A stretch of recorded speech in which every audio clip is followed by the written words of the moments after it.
اسلام آباد میں منعقدہ کانفرنس کنیکٹڈ فار کیئر کے دوران ماہرین نے پاکستان میں صنفی بنیاد پر تشدد کے متاثرین کو بروقت انصاف اور مؤثر معاونت کی فراہمی کے لیے قومی سطح پر مربوط نظام کی ضرورت پر زور دیا ہے۔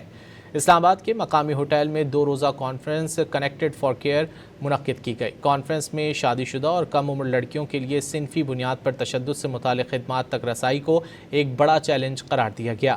کانفرنس کے اختتام پر ملک بھر کے مصدقہ ٹرینرز کو ایک پلیٹ فارم پر لانے کے لیے قومی gender based violence case management mentorship forum کے قیام کا اعلان بھی کیا گیا۔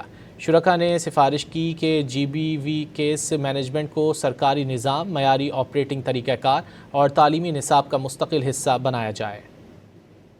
اسلام آباد کے مقامی ہوٹل میں 2 روزہ کانفرنس کنیکٹڈ فار کیئر منعقد کی گئی۔ کانفرنس میں شادی شدہ اور کم عمر لڑکیوں کے لیے صنفی بنیاد پر تشدد سے متعلق خدمات تک رسائی کو ایک بڑا چیلنج قرار دیا گیا۔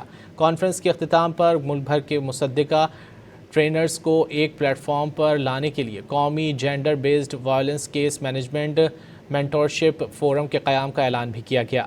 شرکاء نے سفارش کی کہ GBV کیس مینجمنٹ کو سرکاری نظام، معیاری آپریٹنگ طریقہ کار اور تعلیمی نصاب کا مستقل حصہ بنایا جائے۔